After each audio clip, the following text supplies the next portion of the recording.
स्वागत है आपका। इस वक़्त मैं बिहार में मौजूद हूँ और बिहार में इस वक़्त सियासी हलचल मचा हुआ है और लोग भी बहुत ज़्यादा परेशान हैं, जब से इलेक्शन कमीशन ने मतदाता सूची को लेकर नोटिस जारी किया है, लोगों में अफ़रा-तफ़री मची हुई है। आज बीएलओ ने इनको एक पर्चा लाकर दिया है और इसको भरने के लिए कहा है। अब हम ये जानने की कोशिश करेंगे क्योंकि बताया जा रहा है कि खिड़की के पीछे से, पर्दे के पीछे से कहीं न कहीं बिहार के अंदर एनआरसी लागू करने की कोशिश की जा रही है। तो बिहार के लोग इस बारे में क्या कहते हैं, हम जानेंगे और इस बीएलओ के पर्चे पर क्या-क्या जो है डॉक्यूमेंट्स माँगे गए, उसको भी जानने की कोशिश करेंगे। सबसे पहले आप इस बीएलओ के पर्चे पर जो आपसे डॉक्यूमेंट्स माँगे गया है, उस पर आप क्या कहेंगे? देखिए, ये सबसे बड़ी बात है यहाँ पे जो लिखा है, गणना प्रपत्र प्रारूप। तो मतलब ये गणना मतलब ये एनआरसी करने की ज़िम्मेदारी पहली बात तो चुनाव आयोग की नहीं है। हुँ, लेकिन ये सीधा-सीधा मतलब मुझे लगता है कि चुनाव आयोग भी चूना आयोग हो गया है, ये जनता को चूना लगा रहा है। और सबसे बड़ी बात है कि इसका जो ज्ञानेश कुमार है, चुनाव आयुक्त, मुख्य चुनाव आयुक्त, ये खुद आरएसएस के पृष्ठभूमि से आते हैं।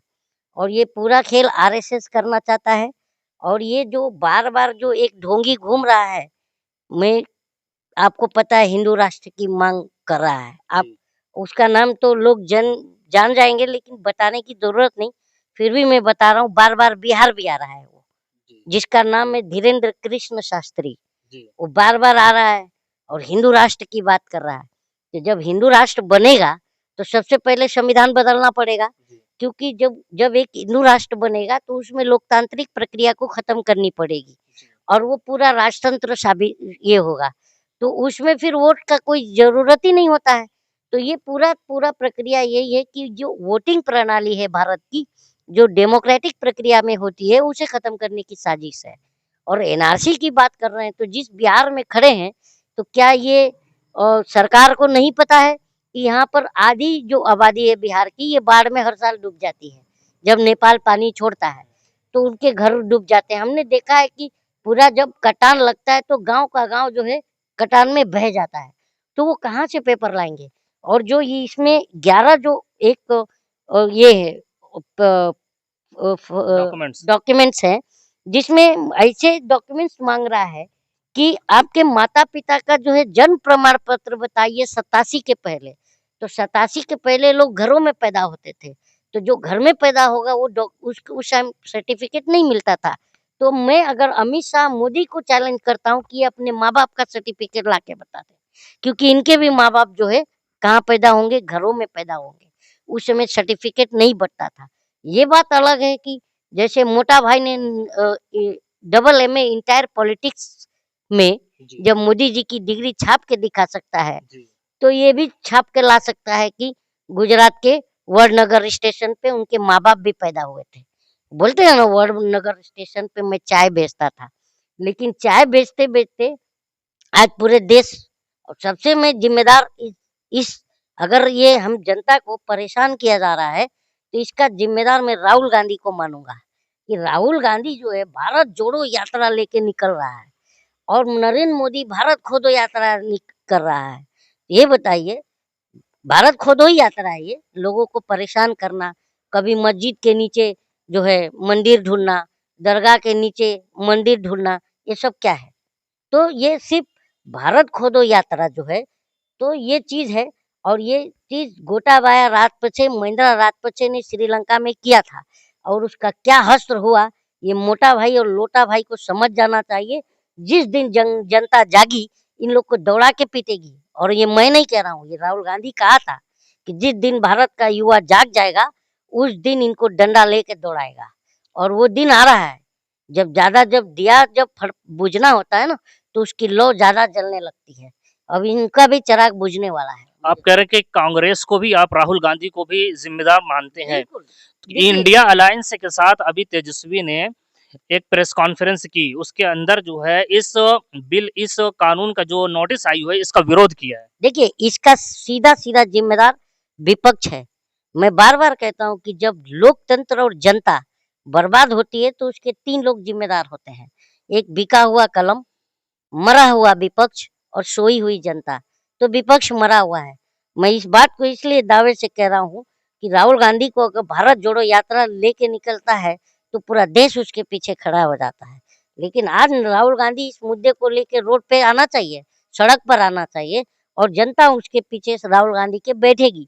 लेकिन ये लोग सिर्फ ट्वीट कर दे रहे हैं और प्रेस कॉन्फ्रेंस बुला के 2 बाइट कर दे रहे हैं। इनकी जिम्मेदारी हो जा रही है खत्म। विपक्ष आज दिख नहीं रहा है। विपक्ष दिखता था बीजेपी में। जब यूपीए की सरकार थी, 4 आना 8 आना पेट्रोल बढ़ता था तो ये लोग भारत बंद करते थे। आज इतनी बड़ी-बड़ी समस्या देश के सामने खड़ी हो गई है, लेकिन विपक्ष कहीं पर भी दिख नहीं रहा है। तो आप इसको कैसे मानते हैं? आप एक पत्रकार हैं। तो ये चीज़ें हैं और लोगों को टेंशन है इस बात का कि देखिए पहले एनआरसी, सीए, ट्रिपल तलाक और क्या-क्या कानून लेके आए हैं, वक्फ बिल भी चाहिए। अरे मुसलमान जो ज़मीन को दान करता है, उस दान में तेरा क्या काम है? वो ढोंगी बोल रहा था ना, एक पाखंडी ढोंगी ने कहा था मेरे अंगने में तुम्हारा क्या काम है? ये मैसेज उस पाखंडी तक पहुँच जाएगा। तो ये बता तेरे मेरे अंगने में फिर तेरा क्या काम है? मैं ये तो पूछ रहा हूँ ना कि भाई वक़्फ़ हमारी संपत्ति है, तो मेरे अंगने में फिर तेरा क्या काम है? क्यों घुस रहा है? तो ये क्या है, नरेंद्र मोदी और अमित शाह इस भारत को गृह युद्ध की तरफ लेके जाना चाहते हैं, मुझे लगता है। ये विपक्ष वाले जो है यहाँ पर बिहार के अंदर वो ट्वीट तो कर रहे हैं, कम से कम राहुल गांधी और तेजस्वी सब ट्वीट कर रहे हैं, लेकिन एनडीए के जो एक अलायंस बात वाले हैं बताइए, वो इस इलेक्शन कमीशन के नोटिस पर ट्वीट भी नहीं कर रहे हैं। मैं बार-बार यही कह रहा हूँ कि ट्वीट करना ही इनकी ज़िम्मेदारी खत्म हो गई क्या? प्रेस प्रेस कॉन्फ्रेंस भी कॉन्फ्रेंस किया। करना इनकी ज़िम्मेदारी खत्म हो गई। तब तो लोहिया जी कहते थे, लोहिया डॉक्टर राम मनोहर लोहिया जी जिंदा थे, तो कहते थे कि जब सड़कें सूनी हो जाती हैं, तो सांसद आवारा हो जाते हैं। आज सड़क पर ये नहीं है और ना जनता है, तो ये आवारा हो गए कि नहीं हुए हैं? तो लोहिया जी को मैं सैल्यूट करता हूँ कि उनकी बहुत बड़ी दूरदृष्टि थी। ये मैं उनको सैल्यूट करता हूँ। तो ये जो डॉक्यूमेंट्स मांगे गए हैं इस पर आप क्या कहेंगे? मैं यही तो मैं इस पर यही कह रहा हूँ कि इसमें 87 के पहले माता-पिता कहाँ पैदा हुए थे उसका डॉक्यूमेंट्स माँग रहे हैं। तो मैं तो मोदी जी और अमित शाह से पूछ रहा हूँ ना कि तुम्हारे माता-पिता भी नहीं दिखा पाएँगे ये डॉक्यूमेंट्स, तो जनता कहाँ से दिखा पाएगी? ये मैं कह रहा हूँ। कल इलेक्शन कमीशन ने कहा है कि 2003 की मतदाता सूची में जिनका नाम है उनको टेंशन लेने की कोई जरूरत नहीं है। देखिए इलेक्शन कमीशन क्या है, ये बीजेपी को बाहर से समर्थन कर दिया है। बोल रहा है मैं सरकार में शामिल नहीं होऊँगा, मैं बाहर से समर्थन जारी रहेगा मेरा, यही लगता है मुझे। आप नीतीश कुमार के बारे में कुछ नहीं बोल रहे हैं इस पर, उन्होंने तो कुछ नीतीश कुमार इस का पर कुछ बोला भी नहीं है।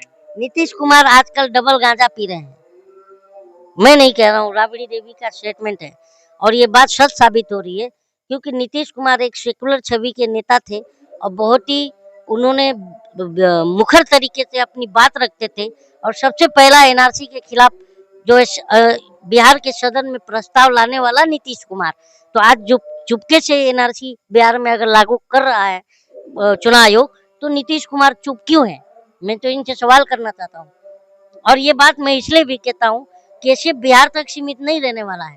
ये धीरे-धीरे पूरे देश में जाएगा, महाराष्ट्र में आएगा, बंगाल में आएगा, हरियाणा में आएगा, दिल्ली में आएगा, उत्तर प्रदेश में आएगा, आसाम में आएगा, हर जगह होगा। विपक्ष तो कह रहा है कि नीतीश कुमार जो है वो एनडीए पूरे सरकार वो मिली हुई है, इसी वजह से इस तरह की नोटिस आ रही है। अरे विपक्ष के मतलब विपक्ष ये कह रहा है कि एनडीए नीतीश कुमार और बीजेपी सरकार ये मिलकर इलेक्शन कमीशन के साथ इस तरह की जो है नोटिस निकाल रहे हैं कि एनआरसी की तरह। तो तो विपक्ष इस क्या पर कर रहा है? घास छील रहा है क्या? तुम रोड पर क्यों नहीं आ रहे हो? हम जनता इंतजार कर रहे हैं, तुम रोड पर आओ, हम तुम्हारे पीछे खड़े होंगे। तुम हमारी लड़ाई लड़ो तो सही। ये जनता क्या करे? 2 जून की रोटी जमा करे कि ये पेपर ले लेके कहाँ-कहाँ दौड़ेगी, कहाँ-कहाँ से पेपर लाएगी? बताइए। क्या लग रहा है ये अभी 2-3 महीने ही में इलेक्शन है बिहार के अंदर और इस इलेक्शन से बस 2-3 महीने पहले इस तरह की नोटिस निकालना और फिर उसके बाद 1 महीने के अंदर पूरा सर्वे कराना, उसको चेक कराना, क्या हो ये हो सकता है? इस पॉसिबल है ये? देखिए क्या होता है कि 8 करोड़ 29 लाख है ना, 8 करोड़ 29 लाख वोटर हैं बिहार के अंदर। 8 करोड़ 29 लाख में सीधा-सीधा ये गायब हो जाएंगे। तो कुछ कुछ चंद लोग बचेंगे जो बीजेपी को वोट करेंगे, बीजेपी सरकार बना लेगी। क्योंकि नरेंद्र मोदी के पास कोई मुद्दा नहीं है। ना अच्छे दिन कच्छे दिन में ला दिया, 2 करोड़ रोजगार बोल के आज देखो रोजगार नहीं है लोगों के पास। और आपको नारी पर अत्याचार बहुत हुआ, नारी परिवार। अब की बार मोदी सरकार, आज सबसे ज्यादा असुरक्षित महिलाएं हैं। आप देख ही रहे हो यूपी के अंदर, चाहे कहीं पर भी देखिए छोटी छोटी बच्चियों का बलात्कार हो रहा है, रेप करके मारा जा रहा है। तो ये हर मुद्दे पर फेल हो चुका है। और आपको पता है किसी महापुरुष ने कहा था कि जब सरकारें विफल हो जाती हैं तो धर्म का चोला ओढ़कर जनता में आती है। वो ये हाल है नरेंद्र मोदी जी का।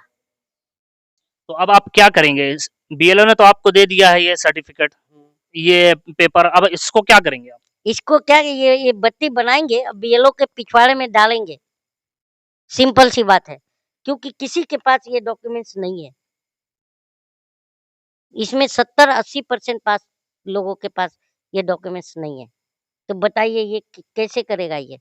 और समय भी कम है, लोग कहाँ से लाएगा? और बहुत से लोग देखिए भारत है, भूमिहीन लोग भी बहुत हैं। अब भूमि का भी पेपर मांग रहा है, तो भूमिहीन कहाँ से भूमि का पेपर लाएगा? इसमें आपको क्या मंशा लग रही है? इलेक्शन कमीशन ऐसे वक्त में क्यों इस तरह की नोटिस निकाल रहा है? इसके पीछे क्या मंशा हो सकती है? यही चुपके से संविधान बदलना है, चुपके से हिंदू राष्ट्र लगाना है, ठीक है? तो यही सब है, संविधान बदलेंगे ये। अब तो राहुल गांधी पर सवाल उठता है ना कि संविधान ले लेके आप ऐसा घुमाते थे कि संविधान खतरे में है। तो आज ये खतरे में संविधान दिख नहीं रहा है, तो प्रेस कॉन्फ्रेंस और ट्वीट क्यों कर रहे हो? रोड पर आओ, जनता तुम्हारे साथ खड़ी होगी।